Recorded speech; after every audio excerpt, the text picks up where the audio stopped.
کا سر جھک جاتا.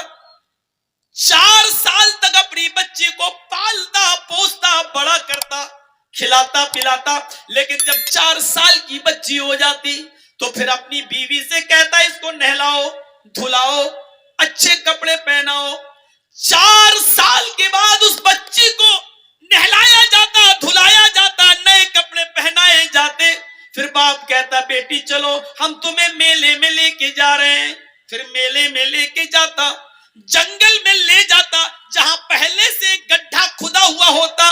اس گڈھے میں کہتا بیٹی ذرا جھانک کر دیکھو تمہیں تمہاری ماں نظر آئے گی, تمہیں تمہاری ماں دکھائی دے گی. وہ 4 سال کی گنجئی ناشگفتہ ایک کلی, ایک نابالغ بچی, وہ 4 سال کی ایک چھوٹی سی معصوم بچی اپنا ماں کا نام سنتی تو اس گڈھے میں جھانکتی کہ میری امی ہے میری ماں ہے. دیکھیں جیسے ہی وہ اس گڈھے میں جھانک کر دیکھتی وہ قصائی باپ, وہ پاپی باپ, وہ ظالم باپ پیچھے سے اپنی بیٹی کو دھکا دیتا, گڈھے میں گرا دیتا اور زمین کی مٹی کو اس کے اوپر ڈالنا شروع کر دیتا. وہ اپنے ننھے مننے چھوٹے چھوٹے ہاتھوں سے مٹی کو دور کرتی جاتی, لیکن کب تک کرتی, اس کو پاٹ دیتا پورا کا پورا, اس 4 سال کی بچی کو گاڑ دیتا. وہ چیختی اور چلاتی رہتی اور اس کی آخری آواز تک یہ ظالم باپ, یہ کرور باپ اسی جگہ پر بیٹھا رہتا. اور جب وہ چیخ چیخ کر رو رو کے مر جاتی, آخری سانس نکل جاتی, تب وہاں سے آتا اور اپنے سماج میں آ کر گرو سے کہتا آج میں نے اپنی بیٹی کو دفن کر دیا, آج میں نے اپنی بیٹی کو گاڑ دیا, آج میں نے اپنی بیٹی کا کام تمام کر دیا. اور سماج میں جب یہ بات سنی جاتی تو لوگ شراب کا جشن بناتے, شراب پلاتے اور اس خوشی اس کو جشن مناتے ہوئے خوشیاں مناتے. میرے بھائیوں یہ گناہ یہ پاپ تھا اس سرزمین پر محمد رسول اللہ کے آنے سے پہلے. ہمارے یہاں پر بھی لڑکیاں ماری جا رہی ہیں, فرق اتنا ہے کہ وہاں پیدا ہونے کے 4 سال کے بعد مارتے, یہاں مائیں اپنے پیٹوں میں اپنی بچیوں کو مار دیتی. الٹرا ساؤنڈ پہ چیک کرایا پتا چلا لڑکی ہے, نہیں ڈاکٹر 4 لڑکیاں پہلے سے ہیں, یہ بھی بیٹی ہے, میں تو ان کے دہیج کا انتظام نہیں کر پا رہی ہوں, اس کا کہاں سے کروں گی, نہیں اب مجھے بیٹی نہیں چاہیے, گرا دو, ایبورشن, آپریشن, اسقاط.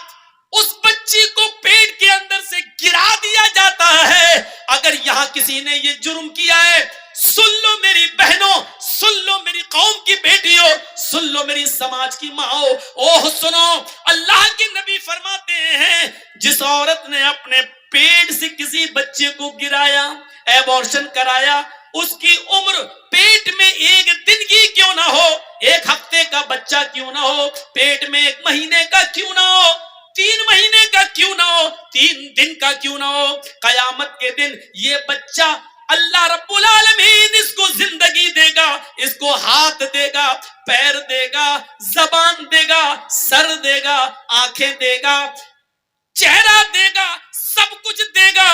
جاء یوم القیامہ ومعلق بین ثدیہ, یہ بچہ اپنے ماں کی دونوں پستانوں سے لٹکا ہوا آئے گا, اپنے ماں کے دونوں سینے سے لٹکا ہوا آئے گا. قیامت کے دن اس حال میں آئے گا کہ یہ بچہ اپنے ماں کی پستان سے دودھ چوس رہا ہوگا, دودھ کھینچ رہا ہوگا.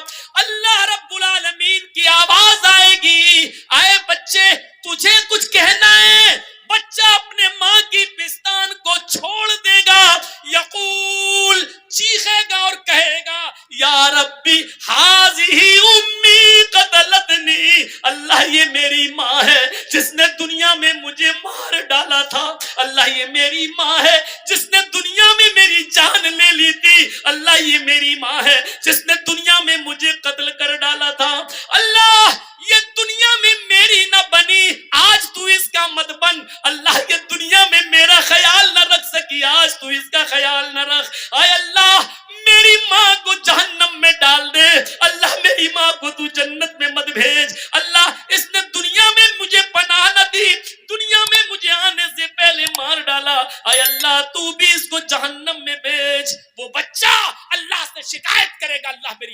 دنیا میں جب اس نے مجھے نہیں وجود میں لائی تو تو اس کو جنت میں کیسے بھیج سکتا ہے؟ اے اللہ میری ماں کو تو جہنم میں ڈال دے. وہ بچہ اپنی ماں کو اللہ سے فریاد کر کے جہنم میں بھجوا دے گا.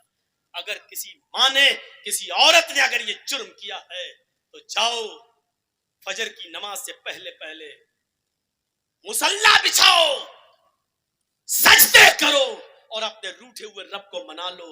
شاید اس کو رحم آ جائے تو تمہیں توبہ قبول کر کے بخش دے, ورنہ امید بہت کم ہے. جس نے دنیا میں اپنے بچے کو گرایا, تم تو حلال بچے گرا رہی ہو, اپنے شوہر کا بچہ گرا رہی ہو صرف اس لیے کہ 3 لڑکیاں 4 لڑکیاں پہلے سے, چوتھی بھی لڑکی نہیں چاہیے, صرف اس لیے. اسلام نے تو حرام اولاد بھی گرانے کی اجازت نہیں دی, ناجائز بچہ بھی مارنے کی اجازت نہیں دی. وہ ایک عورت آئی تھی اللہ کے رسول کے پاس جس سے زنا ہو گیا تھا, حرام کام ہو گیا تھا, کہہ رہی تھی اللہ کے رسول مجھے پاک کر دو. اللہ کے نبی نے کہا کیا ہوا؟ کہا ایسا ایسا ہو گیا. آپ نے صحابہ سے کہا اس کو مار ڈالو, پتھروں سے ختم کر دو. صحابہ نے کہا اللہ چلو. اس نے کہا اللہ کے رسول میرے پیٹ میں بچہ ہے, اسی زنا کی پیداوار ہے. اللہ کے نبی نے کہا تو غلطی تیری ہے, تیرے پیٹ کے بچے کو کیسے مارا جائے؟ ابھی تجھے ماروں گا تو بچہ بھی مر جائے گا. جاؤ جب بچہ پیدا ہو جائے تب آنا. جب بچہ پیدا ہوا تب آئی. اللہ کے رسول نے کہا ابھی بھی تجھے نہیں مارا جا سکتا ہے کیونکہ ابھی بچہ تیرا دودھ پیتا ہے, اس کے ہونٹوں میں دودھ لگا ہے, اور محمد ظالم نہیں جو اس بچے کا حق مار دے. نہیں, ابھی اس کو دودھ پلاؤ, جب روٹی کھانے لگے تب آنا. سوچو, حرام بچہ تھا, ناجائز بچہ تھا, جنگل میں بکریاں چرانے والے کسی چرواہے سے اس عورت نے زنا کر لیا تھا, پہاڑ کی کہ دامن میں زنا ہوا تھا, جنگل میں جھاڑی میں زنا ہوا تھا. لیکن اللہ کے رسول صلی اللہ علیہ وسلم نے اس ناجائز بچے کو بھی گرانے کی اجازت نہیں دی, جبکہ اس بچے کا باپ اس دنیا میں پتہ نہیں کون ہے, نہ اس نے ایکسپٹ کیا کہ میرا بچہ ہے, اور آج تک حدیث کی کتابوں میں اس بچے کا باپ کا پتہ نہیں ہے کہ کون ہے. میرے بھائیوں ذرا تصور کرو, اللہ چاہتا تو نبی کو بتا سکتا تھا کہ اس بچے کا باپ فلاں ہے, لیکن اللہ نے بھی نہیں بتایا, اس لیے کہ کسی کا معاملہ چھپا ہے تو چھپا رہنے دو, شاید وہ توبہ کر لے اور اللہ رب العالمین اس کو معاف کر دے. لیکن اگر کسی کو معلوم ہے تو اس کو ننگا کرنے کی ضرورت نہیں ہے. اگر کسی کا عیب چھپا ہے تو اس کو چھپانے کی کوشش کرو, کسی کی برائی چھپی ہے تو چھپاؤ, اس کو اجاگر مت کرو, اس لیے کہ توبہ کے دروازے کھلے ہوئے ہیں. اللہ رب العالمین کب کس کو بخش دے اور کس کو معاف کر دے. میری بہنوں, میری ماں, میری قوم کی بیٹیوں, سنو, جب ناجائز بچے کو گرانے کی اجازت نہیں ہے تو حلال بچہ, جائز بچہ, اس کو کیسے گرایا جا سکتا ہے؟ یہ اندھیرا تھا عرب کی سرزمین پر, یہ گناہ تھے عرب کی سرزمین پر. اگیان ہیتو کرت موہ مدان دیکارم ناشم ودھایم ہتدودیتے. محمد اس دنیا میں آئیں گے, اندھیرے کو ناش کر دیں گے, اندھیرے کو مٹا دیں گے. آپ اس دنیا میں آئے اور آپ نے اندھیرے کا خاتمہ کیا, آپ نے اس طریقے سے اندھیرے کو مٹایا, پھر عورت کو عزت دی, پھر عورت کو سمان دیا. میری بہنوں, میری قوم کی بیٹیوں, تم کہاں عزت ڈھونڈ رہی ہو؟ اسلام نے تمہیں جو عزت دی, اللہ کی قسم دنیا کے کسی دھرم میں اور مذہب میں وہ عزت نہیں ملے گی. تم کہتی ہو ہمیں اسلام نے پردے کی 4 دیواری میں قید کر دیا ہے, چہرہ تک نہ دکھاؤں, ہاتھ کی ہتھیلیاں بھی نہ کھولوں, پیروں میں بھی ساکس پہنوں, ہاتھوں میں گلیوز پہنوں, پھر ہم ترقی کیسے کریں گے؟ میری بہنوں, تمہاری شکایت اپنی جگہ پر صحیح ہے, لیکن مجھے بتاؤ, ایمانداری کے ساتھ بتاؤ, اس روڈ پر 2 سگی بہنیں جا رہی ہوں, 2 سگی سسٹر جا رہی ہوں, دونوں 1-2 سال کی عمر کا فرق ہو, ایک کی عمر 18 سال ہو, ایک کی عمر 20 سال ہو.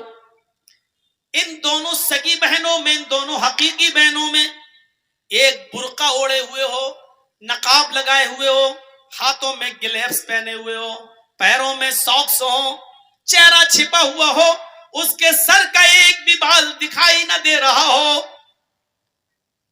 یہ بھی سڑک پہ جا رہی ہے, اور اسی کے بغل میں اس کی سسٹر ہے, اس کی بہن ہے, وہ جینز پہنے ہوئے ہے, وہ ٹی شرٹ پہنے ہوئے ہے یا اسکرٹ پہنے ہوئے ہے, اس کے بال کھلے ہوئے ہیں, اس کی لپسٹک لگی ہوئی ہے, اس نے میک اپ